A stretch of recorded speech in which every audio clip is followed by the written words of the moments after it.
அனைவருக்கும் இனிய வணக்கம் நேர்களே, நண்பர்களே, மக்களே. இன்றைய விவாத நேரம் நிகழ்ச்சிக்கு அனைவரும் அன்போடு வரவேற்கிறோம். இன்றைக்கு நாம் எடுத்திருக்கக்கூடிய தலைப்பு மக்கள் தொகை கணக்கெடுப்பு தாமதம் தற்செயல் அல்ல, முதல்வர் ஸ்டாலின். வாசற்படி வரை வந்தே விட்டது தொகுதி மறுவரை, முதல்வர் ஸ்டாலின் விமர்சனம். பிரதிநிதித்துவம் குறையும் சூழல் வந்தால் முதலில் எதிர்ப்பு தெரிவிப்பேன் இபிஎஸ். 2027 எடுக்கும் கணக்கெடுப்பு டிஜிட்டல் முறையில் இருக்கும் பிஜேபி. முதல்வரின் குற்றச்சாட்டும் மக்கள் தொகை கணக்கெடுப்பும் என்கின்ற அடிப்படையில் இன்றைய விவாத நேரம் நிகழ்ச்சி பயணிக்க இருக்கிறது. குறிப்பாக கடந்த வியாழக்கிழமை மத்திய அரசின் சார்பாக ஒரு அறிவிக்கை வெளியிடப்பட்டது. 2026 எடுக்கக்கூடிய மக்கள் தொகை கணக்கெடுப்பு என்பது 2027க்கு ஒத்திவைக்கப்படுகிறது என்கின்ற அடிப்படையில் அறிக்கை வந்தவுடன் தமிழக முதலமைச்சர் மரியாதைக்குரிய மு.க.ஸ்டாலின் அவர்கள் முதலாவது தன்னுடைய கண்டன அறிக்கையை எக்ஸ் தள பக்கத்தில் பதிவிட்டிருந்தார். இது தற்செயல் அல்ல, இது திட்டமிட்ட ஒரு செயல், தென் மாநிலங்களை புறக்கணிக்கக்கூடிய ஒரு செயலாக இதை பார்க்கிறோம். நாம் முன்னரே அறிவித்தோம், தொகுதி மறுவரையில் நம்முடைய தென் மாநிலங்கள் அதிக அளவில் பாதிக்கப்பட இருக்கிறது. எனவே அதற்கு குரல் கொடுத்து வந்திருக்கிறோம். குறிப்பாக அனைத்து கட்சி கூட்டத்தையும் கூட்டி ஒருமனதாக அது தீர்மானமும் நிறைவேற்றி சட்டப்பேரவையிலும் அது தீர்மானமாக கொண்டு வந்து நிறைவேற்றியிருக்கிறோம். அந்த அடிப்படையில் இவர்கள் முன்னரே பிதற்றுகிறார்கள் என்று சொல்லக்கூடிய ஒரு சூழ்நிலையில் இப்போ மத்திய அரசை ஒத்துக்கொண்டிருக்கிறது. ஏனென்றால் 2026 சட்டமன்ற தேர்தலை கணக்கில் கொண்டு அதை ஒரு வருடத்திற்கு பின்பதாக வைத்திருக்கிறது. இந்த விவகாரத்தை மத்திய அரசிடம் மண்டியிட்டு கிடக்கும், மௌனமாக இருக்கும் எதிர்க்கட்சித் தலைவர் இபிஎஸ் ஏன் ஒரு வார்த்தை கூட பேசவில்லை என்கின்ற அடிப்படையில் தன்னுடைய காட்டமான விமர்சனத்தை முன்வைத்திருக்கிறார். ஆனால் 2027 இந்த மக்கள் தொகை கணக்கெடுப்பு நடத்தப்படும் பொழுது டிஜிட்டல் முறையிலையும் அதுக்குண்டான ஆப் முறையிலையும் அதுக்குண்டான இமெயில் வசதிகளையும் நாங்கள் ஏற்படுத்தப்பட்டு ஒரு வருடத்தில் நிச்சயமாக மக்கள் தொகை கணக்கெடுப்பு நடத்தப்படும் என்கின்ற அடிப்படையில் ஒரு பரந்துபட்ட ஒரு ஒரு ஒரு பொது தளத்தில் இது நம்ம செய்யணும் என்ற அடிப்படையில் தான் இந்த தாமதத்திற்குண்டான காரணம் அப்படின்னு சொல்லியிருக்கிறாங்க. அதையும் தாண்டி முன்னாள் நிதியமைச்சர் ப. சிதம்பரம் அவர்கள் இந்த மக்கள் தொகை கணக்கெடுப்பு என்பது ஒரு கண்துடைப்பாகத்தான் பிஜேபி தொடர்ந்து செய்து கொண்டே வருகிறது என்கின்ற அடிப்படையில் அவர் தன்னுடைய குற்றச்சாட்டை செய்திருக்கிறார். இதுக்குள்ளே பின்னாடி இருக்கிற ஒரு சாராம்சத்தை நம்ம கண்டிப்பாக பார்க்க வேண்டும். 2010 காங்கிரஸ் பீரியடில் எடுக்கப்பட்ட மக்கள் தொகை கணக்கெடுப்பு 2014 எடுக்கப்படும் என பிஜேபி தேர்தல் வாக்குறுதியை கொடுத்தது, அது தள்ளி போனது. அடுத்து 2019 தேர்தலையும் வாக்குறுதி கொடுத்தார்கள், அதுவும் தள்ளி போயிருக்கிறது. தற்பொழுது 2021 தேர்தலையும் மக்கள் தொகை வாக்கெடுப்போடு சாதிவாரி கணக்கெடுப்பு நடத்தப்படும் என்கின்ற அறிவிப்பு வென்ற பிறகு அவர்கள் சொன்னார்கள். அப்பொழுது பீகார் போன்ற மாநிலங்களில் தேர்தல் வருவதால் அவங்க ஸ்ட்ராட்டஜியை பிரதமர் மோடி அவர்கள் கையில் எடுத்திருக்கிறார் அப்படின்னு சொல்கிறாங்க. ஆனால் முறைப்படி 2021 இந்த மக்கள் தொகை கணக்கெடுப்பு நடத்திருக்க வேண்டும் நிச்சயமாக. ஏனென்றால் அது ஒரு சரியான ஒரு பீரியடாக தான் இருந்துச்சு. ஆனால் அது பேண்டமிக் சிச்சுவேஷனாக மாறிச்சு. இந்த கொரோனா காலகட்டமாக மாறினதுனால மக்கள் தொகை கணக்கெடுப்பு அடுத்தடுத்து சென்று கொண்டே இருக்கிறது. இப்போ கூடுதலாக சாதிவாரி கணக்கெடுப்பையும் அதில் எடுக்க வேண்டும் என்கின்ற அடிப்படையில் தங்களுடைய கருத்துக்களை அரசியல் கட்சிகள் முன்வைத்திருக்கிறார்கள். அதன் அடிப்படையில் வருகிற 2027 அதாவது 2026 என்ற நிலைப்பாட்டிலிருந்து 2027க்கு மாறி இருக்கிறது. இது பின்னாடி இருக்கக்கூடிய விஷயம். இதில் என்ன நம்ம விவாதிக்க போகிறோம் அப்படின்னா, ஏன் திட்டமிட்டே இது பிஜேபி செய்திருக்கிறதா என்கின்ற அடிப்படையிலையும், அது மட்டும் இல்லாமல் எதிர்க்கட்சிகள் இந்த தென் மாநிலங்களுக்கு தொடர்ந்து குரல் கொடுத்து கொண்டு வருகிறார்கள். அடுத்தடுத்த தேர்தலில் தென் மாநிலங்கள் சந்திக்க இருக்கிறது. தொகுதி மறுவரையில் இப்போ நமக்கு எம்பி சீட் தமிழகம் பாண்டிச்சேரி சேர்க்கும் பொழுது 39 + 1 40 இருக்கிறது. இந்த 40 33 35 கூட குறைய வாய்ப்பு இருக்கிறது என்கின்ற அடிப்படையில் தொடர்ந்து தமிழக முதலமைச்சர் அவர்கள் குரல் கொடுத்து வந்து கொண்டிருக்கிறார்.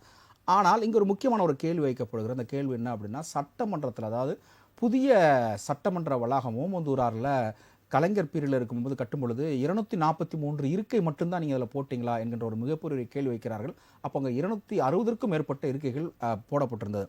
அப்போ நீங்கள் மாநிலத்தில் 234 தொகுதி என்பதை தாண்டி நீங்கள் அதிகரிக்கும் பொழுது மத்திய அரசாங்கம் உங்களுக்கு எப்படி குறைப்பாங்க அப்படின்ற ஒரு கேள்வியும் பிஜேபி முன்வைக்கிறது. இதைத்தான் நாம் இன்று விவாதிக்க இருக்கின்றோம். நம்முடைய அழைப்பு ஏற்று இங்கு வந்திருக்கக்கூடிய அழைப்பாளர்களை அறிமுகம் செய்து வைக்கலாம்.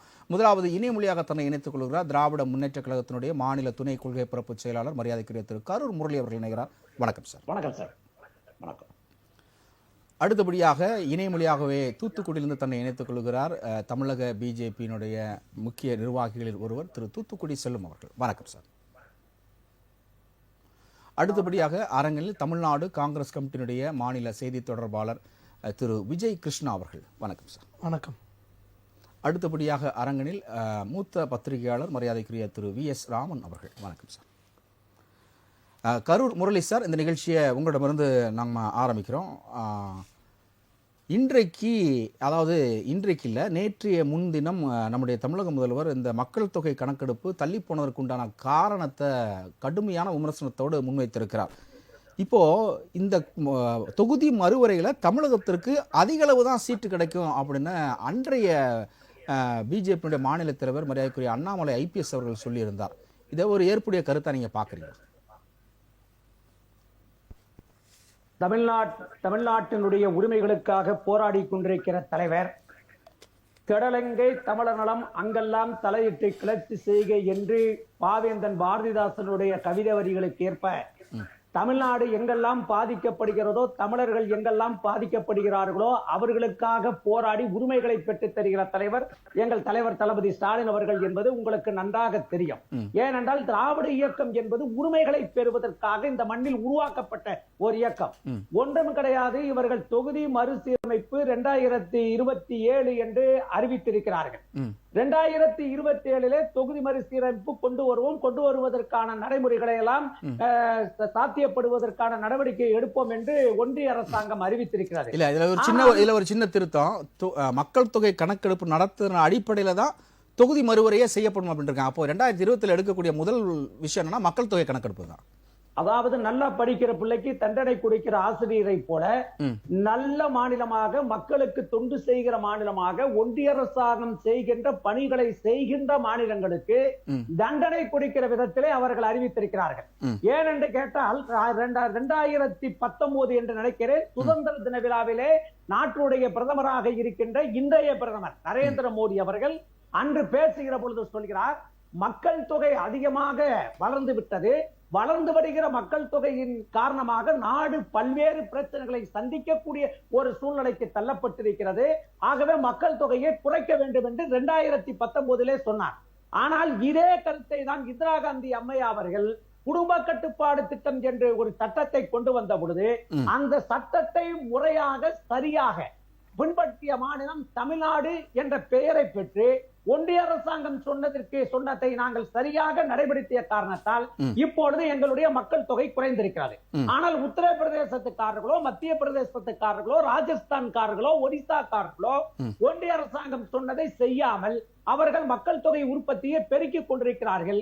இவர்கள் மக்கள் தொகை அடிப்படையில் மக்கள் தொகை கணக்கெடுப்பு எடுத்தால் அந்த மாநிலங்கள் மக்கள் தொகையிலே அதிகம் முன்னணியில் இருக்கும், தமிழ்நாடு பின்னணியில் இருக்கிற பொழுது நாடாளுமன்ற தொகுதியினுடைய எண்ணிக்கை குறையக்கூடிய ஒரு சூழ்நிலை வந்துடும். ஒண்ணு இல்ல சார், ஒரே ஒரு செய்தி. நேற்று நம்மளுடைய மாட்சி மிதங்கிய பிரதமர் ஜம்மு காஷ்மீருக்கு போயிருக்கிறார். ஜம்மு காஷ்மீரில் ஒரு நிகழ்ச்சி நடக்கிறது. நிகழ்ச்சியில் கத்ராவில் நடக்கிற நிகழ்ச்சி.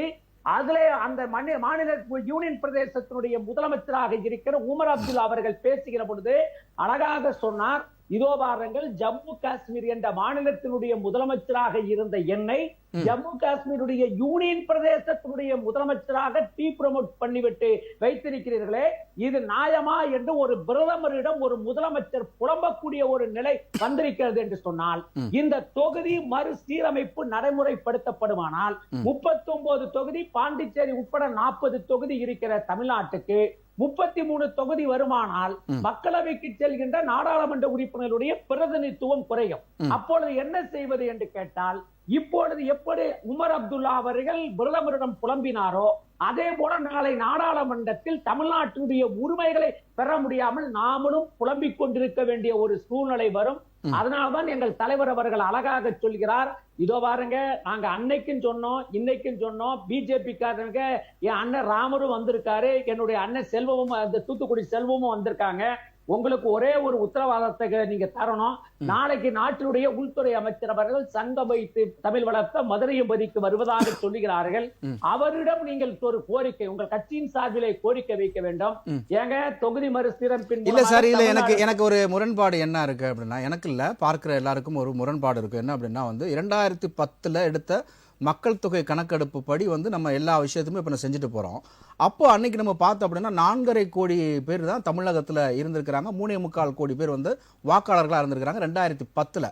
இப்போ நம்ம 2021 முறைப்படி நாடாளுமன்ற தேர்தலுக்கு தேர்தல் ஆணையம், மாநில தேர்தல் ஆணையம் அறிவித்தது 5.25 கோடி பேர் வாக்களிக்க தகுதி உள்ளவர்கள் அப்படின்னு இருக்கிறாங்க. இப்போ 8.5 கோடிக்கு மேற்பட்ட பேர் மக்கள் தொகையை தமிழகத்தில் இருக்கிறேன்னு சொல்லியிருக்கிறாங்க. ஸோ அப்படின்றப்போ எண்ணிக்கை அதிகமாக தானே மாறும், எந்த அளவுக்கு குறையும்? ஏன் குறையும் ஏன் சொல்றீங்க? அன்னைக்கு உத்தரப்பிரதேசனுடைய மக்கள் தொகை என்ன, இன்னைக்கு எவ்வளவு சார் மக்கள் தொகை? அதை நீங்க கணக்கிட்டு பாருங்களேன்.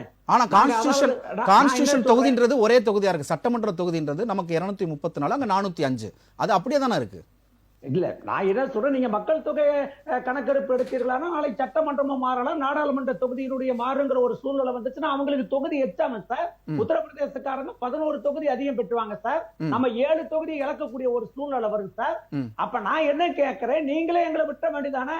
நீங்க நீங்க கட்டுப்பாடு விதிச்சதுக்கு அப்புறம் 3 கோடி பேர் வந்திருக்கோம். நீங்க கட்டுப்பாடு இல்லாம இருந்தா நாங்க 30 கோடி பேர் வந்திருப்போம். எங்களுக்கு பெரிய அதிக தொகுதி கிடைச்சிருக்கும்ல எங்களுக்கு. நாங்க ஒரு ஒன்றிய அரசாங்கம் சொல்லிவிட்டது என்பதனால் அதை கேட்பதற்கு எங்களுக்கு ஏன் சார் தண்டனை கொடுக்குறீங்க? அதனால்தான் ஒன்றிய உள்துறை அமைச்சராக இருக்கிற அமித்ஷாவோ அல்லது நம்மளுடைய நாட்டினுடைய பிரதமர் நரேந்திர மோடி அவர்களோ நாடாளுமன்றத்தில் நம்மளுடைய நாடாளுமன்ற உறுப்பினர்கள் கேள்வி எழுப்பினார்கள் அல்லவா? தொகுதி மறுசீரமைப்பின் மூலமாக தமிழ்நாடு பாதிக்கப்படும், ஆந்திரா பாதிக்கப்படும், தெலுங்கானா பாதிக்கப்படும், கர்நாடகா பாதிக்கப்படும், தென் இந்தியாவே பாதிக்கப்படுகிறது. ஆகவே எங்களுக்கு ஒரு உத்தரவாதத்தை தாருங்கள் என்று கேட்ட பொழுது, அப்பொழுது சொல்லாவிட்டாலும் பரவாயில்ல, இப்பொழுது உள்துறை அமைச்சரோ அல்லது பிரதமரோ நாடாளுமன்றத்தில் எழுந்து தொகுதி மறுசீரமைப்பின் மூலமாக தமிழ்நாடு தொகுதியை இழக்காது, பிரதிநிதித்துவ விகிதாச்சார பிரதிநிதித்துவ இழக்காது என்ற ஒரு உத்தரவாதத்தை அவர்கள் தர வேண்டும். இல்லை என்றால் போராடி கொண்டு இருப்போம். ஏனென்று கேட்டால் எங்களுக்கு தமிழ்நாட்டினுடைய உரிமை முக்கியம் சார். இப்ப எங்க முதலமைச்சர் அதனாலதான் சட்டமன்றத்தில் ஒரு தீர்மானம் போட்டார். அதனால முதலமைச்சர் அனைத்து கட்சி கூட்டத்தை கூட்டினார். இல்ல, சட்டமன்றத்துல தீர்மானம் போடும்போது நம்ம அண்டை மாநிலமான தெலுங்கு தேச கட்சியினுடைய முதல்வர் திரு சந்திரபாபு நாயுடு ஒரு ஸ்ட்ரிக்டாவே ரூல்ஸ் ஒன்று போட்டிருக்கிறாரு. 2 குழந்தைகளுக்கு மேல் பெற்றோர்கள் மட்டும்தான் இனிமேல் உள்ளாட்சி தேர்தலையே போட்டியிட முடியும் அப்படின்னு. நீங்க அதையும் கொண்டு வர, இனிமேல் தமிழகத்தில் 2 குழந்தைகள் 3 குழந்தைக்கு மேல இருக்கவங்களுக்கு தான் நமக்கு வந்து வாய்ப்பை கொடுக்க முடியும் அப்படின்னா ஆட்டோமேட்டிக்கா மக்கள் தொகை பெருகிட்டு தானே போக போகுது. அதுக்கேற்ற மாதிரி நமக்கு சீட் இன்க்ரீஸ் ஆகும்ல. நான் என்ன சொல்றேன் சார், என்னமோ நீங்க வந்து ஒரு பிரச்சனை தீர்றதுக்கு ஒரு மருந்து சாப்பிடுங்கிறதுக்கு பதிலாக இன்னொரு மருந்து கொடுத்துக்கிட்டு இருக்கிறது சரி இருக்காது. இல்ல, நீங்க பின் பாயிண்ட் நீங்க என்ன சொல்றீங்க அப்படின்னா, அன்றைய மக்கள் தொகை உத்தரப்பிரதேசத்துல வேறு, இப்போ இருக்கிற உத்தரப்பிரதேசத்துல வேறு, அங்க அளவுக்கு அதிகமா மக்கள் தொகை பெருகிருச்சு அப்படின்னா நம்மளும் தமிழ்நாட்டில் அளவுக்கு அதிகமா மக்கள் தொகை பெருகிட்டு சீட்டை வாங்கிட்டு போயிட்டே இருக்க வேண்டியதானே. இதுல எதுக்கு ஒரு தடுமாற்றம்? சரி, நான் என்ன கேட்கிறேன், என் பிள்ளை நல்லா படிக்குது, உத்தரப்பிரதேசக்காரன் பிள்ளை நல்லா படிக்கலடானாக்க நீ படிக்காத, நீ முட்டாளா இருன்னு சொல்ற மாதிரி இருக்கு. நீங்க கேக்குற இல்ல, அப்ப நீங்க கம்பேர் பண்ண கூடாதுல. அங்க உத்தரப்பிரதேசத்துல எவ்வளவு மக்கள் தொகை இருக்கு, தமிழ்நாட்டுல எவ்வளவு மக்கள் தொகை இருக்குன்னு கம்பேர் பண்ண கூடாதுல. இல்ல, நான் என்ன சொல்றேன் சார், ஒரு அரசாங்கம், ஒன்றிய அரசாங்கம் சொன்னதை செய்யக்கூடிய எங்களுக்கு ஏன் தண்டனை தரீங்கன்னு கேட்கிறேன். ஏன் நீங்க தொகுதி மறுசீரமைப்பு 20 வருஷத்துக்கு தள்ளி போடுங்க, பெண்ணாச்சு. ஆனா முன்னாள் பிஜேபி தலைவர் அண்ணாமலை என்ன சொல்றாருன்னா, 5 இருந்து 7 சீட் எக்ஸ்ட்ரா தான் வரும், குறையறதுக்கு வாய்ப்பு இல்லைன்னு ஆணித்தரமா சொல்றாரு. சொல்லியிருக்காரு. யாரு சார் அண்ணாமலை? எனக்கு உள்துறை அமைச்சரா? அண்ணாமலை என்ன பாராளுமன்ற விவகாரத்துறை அமைச்சரா? அண்ணாமலை எனக்கு என்ன பிரதமரா? இல்ல, அண்ணாமலை எனக்கு அண்ணாமலை என்பவர் என்னை போல ஒரு சாதாரண மனிதர். அவர் சொல்லுவதெல்லாம் கேட்க வேண்டிய அவசியம் எங்களுக்கு தெரியாது. இந்த உத்தரவாதத்தை வந்து உள்துறை அமைச்சர் தருவாரா? உத்தரவாதத்தை பிரதமர் கொடுப்பாரா? Right, okay. அருமையான கேள்வி கேட்டிருக்கீங்க. அடுத்து இணைமொழியாக இருக்கக்கூடிய தூத்துக்குடி செல்வம் அவர்கள், அதாவது பிஜேபியில் இருக்கவங்க சொல்றதெல்லாம் எங்களுடைய முழு கருத்தை எடுத்துக்கிற முடியாது, சாமானியர்கள் தான் அவங்க. உள்துறை அமைச்சர் அமித்ஷா வந்து இந்த உத்தரவாதம் கொடுப்பாரா, 5லிருந்து 7 தொகுதி எக்ஸ்ட்ரா வரும் தமிழகத்திற்கு, பிரதமர் வருவாரா, இப்போ வந்து மதுரை மாநகருக்கு வரக்கூடிய அமித்ஷாவிட்ட பிஜேபி இதை வலியுறுத்துமா அப்படின்ற பல்வேறு கேள்விகளை திரு கரூர் முரளி முன்வைத்திருக்கிறார். உங்களுடைய முதல் கருத்து? ராஜ் நியூஸ் தொலைக்காட்சி நிறுவனத்திற்கு நெறியாளர் சகோதரர் அருள் கபரியல் அவர்களுக்கு, என்னுடைய சக பங்கேற்பாளர்களுக்கு, தொழில்நுட்ப கலைஞர்களுக்கு என்னுடைய மாலை வணக்கம். வணக்கம். திமுகவுக்கு எப்பவுமே இப்போ ஒரு சமீப நாட்கள்ல ஒரு 4-5 மாசமா எதை பார்த்தாலும் பயமா இருக்கு. ஒரு பிதற்றல் நாடகத்தை நடத்தி கொண்டிருக்கிறார். ஒரு சோமில்லாதவங்களுக்கு வந்து புலம்புவாங்க பாருங்க, எக்கோ அடிக்கணும் கொஞ்சம். அதாவது சோமில்லாதவங்க, உடல்நலம் பாதிக்கப்பட்டவர்கள் வந்து புலம்பிக்கிட்டே இருப்பாங்க. அப்படி இவர்கள் உடல்நலம் பாதிக்கப்பட்டு மனநலம் பாதிக்கப்பட்டு திமுக இன்றைக்கு எதை வச்சு அரசியல் பண்ணுவது, எத்தை சென்றால் குத்தம் தீரும் வாங்க. இப்ப இவங்களுக்கு சித்தம் பிடிச்சு போய் அடைகிறாங்க. நான் ஒன்னே ஒண்ணு கேட்கிறேன், மதிப்புமிக்க நெறியாளர் வந்து உங்களுக்கு தெரியும், 2027 மக்கள் தொகை மார்ச் மாசம் 1ஆம் தேதிக்கு பிறகு மக்கள் தொகை கணக்கெடுப்பு நடத்தப்படும். மக்கள் தொகை கணக்கெடுப்பு தேசம் முழுக்க ஒரு 140 கோடி 142 கோடி மக்களை அனைவரையும் டிஜிட்டல், அதாவது எல்லோரையும் கணினிமயமாக்கி எல்லோரையும் அவருடைய துல்லியமான கணக்கெடுப்போம் சொல்லி பாரதிய ஜனதா கட்சி அறிவித்திருக்கிறது. இப்ப 2027 மார்ச் மாதம் தொடங்குகிற மக்கள் தொகை கணக்கெடுப்பு முடிவதற்கு 2028 கடைசி வரையும் ஆகலாம். ஒருவேளை அந்த முறைப்படி வேகமா நடத்தினாங்கன்னு சொன்னா 2029 நாடாளுமன்ற தேர்தலுக்கு முன்பு மக்கள் தொகை கணக்கெடுப்பு பட்டியல் வருவதற்கு சாத்தியம் இல்லை. இங்கதான் வந்து எதிர்கட்சிகள்லாம் அவங்க மேல ஒரு குற்றச்சாட்டு வைக்கிறாங்க. 2029 தேர்தலுக்கு வரக்கு முன்னாடி இதெல்லாம் எடுத்துட்டீங்கன்னா ஒரே நாடு ஒரே தேர்தல் என்கின்ற ஒரு விஷயத்த கையில் எடுப்பீங்க அப்படின்னு வந்து உங்க மேல குற்றச்சாட்டு வைக்கிறாங்க. இல்ல, ஒரே நாடு ஒரே தேர்தல் என்பது மறைமுக அஜெண்டா கிடையாது, அதான் மறைமுக திட்டம் கிடையாது. அது வெளிப்படையா பாரதிய ஜனதா கட்சியினுடைய கொள்கை திட்டங்களில் ஒன்று. ஒரே நாடு ஒரே தேர்தல் என்பது பாரதிய ஜனதா கட்சியோட கொள்கை திட்டம். ஆனா மாநில தேர்தலையே உத்தரப்பிரதேசமாக இருக்கட்டும், கர்நாடகாவாக இருக்கட்டும், அதெல்லாம் 5 கட்டம் 3 கட்டம் 4 கட்டமா நடத்துறீங்களே, எப்படி இந்தியா முழுவதும் ஒரே கட்டமா நடத்துவீங்கன்ற ஒரு கேள்வியை தொடர்ந்து முன் வச்சுட்டு வராங்க. அண்ணா அருமையா சொன்னீங்க. அது எப்படி நடக்கும்னு கேட்டீங்கன்னா, வடகிழக்கு மாநிலங்களில் ஒரு ஒரு குறிப்பிட்ட கால 2 மாச இடைவெளியில வடகிழக்கு மாநிலங்களில் ஒரு பகுதி, அதே போல வடக்கு மாநிலங்களில், மத்திய மாநிலங்களில், தென் மாநிலங்களில் இப்படி 4 வகைப்படுத்தி ஒரு 4 கட்டமாக 2 மாத காலத்திற்குள் தேர்தல் நடத்தி முடிக்கிறது சாத்தியம்தான். இப்ப கூட நீங்க நம்ம தமிழ்நாட்டுல 234 நாடாளுமன்ற சட்டமன்ற தொகுதி இருக்கு. ஆனா 234 நாடாளுமன்ற தொகுதி கொடுத்தீங்கன்னா ரொம்ப சந்தோஷப்படுவாங்க எல்லாரும். அண்ணா கொஞ்சம் கேளுங்களேன், ஒரு நிமிஷம் அனுமதிங்க. அதாவது அவர் ரொம்ப என் நண்பரை ரொம்ப நேரம் அனுபவிச்சீங்க, எனக்கு கொஞ்சம். அதாவது நகராட்சி தேர்தலை ஒரு கட்டமா நடத்துறாங்க, பேரூராட்சி தேர்தலை ஒரு கட்டமா நடத்துறாங்க, மாநகராட்சி தேர்தலையே 2 கட்டம் 3 கட்டமா நடத்துறாங்க. அப்படி இருக்கும்போது ஒரு இந்தியா முழுக்க பரந்துபட்ட தேர்தல், ஒரே நாடு ஒரே தேர்தல் என்ற கொள்கை வரும் பொழுது ஒரு மாதத்தில் 4 கட்டங்களாக தேர்தல் நடத்துவதில் என்ன தவறு இருக்கு? அது ஒண்ணு. 2வது, இப்ப தொகுதி மறுசீரமைப்பு பற்றி பேச வேண்டிய அவசியம் இல்லை. ஏன்னு கேட்டா, முதல்ல வந்து மக்கள் தொகை கணக்கெடுப்பு, அதுக்கு பிறகுதான் தொகுதி மறுசீரமைப்பு. நண்பர் முரளி கூட சொன்னாங்க, அண்ணாமலை யார் அப்படின்னா, அவரு அண்ணாமலை வந்து அவங்கள பார்த்தா எப்ப பார்த்தாலும் பயப்படுறாங்க. ஏன்னு கேட்டீங்கன்னா, யார் அந்த தம்பி, யார் அந்த சார், இதெல்லாம் கேட்கறது, அவர் கேட்கறதுனால இவங்களுக்கு அண்ணாமலைன்னு இவங்களுக்கு எப்ப பார்த்தாலும் அண்ணாமலைன்னு சொன்னாலே இவங்களுக்கு அலர்ஜியா இருக்கு. ரைட்டு. அண்ணாமலை அவர்கள் நம்முடைய பாரதிய ஜனதா கட்சியுடைய முன்னாள் மாநில தலைவர். 2வது, பாரதிய ஜனதா கட்சியுடைய முன்னணி தலைவர்களில் ஒருவராக இன்றைக்கு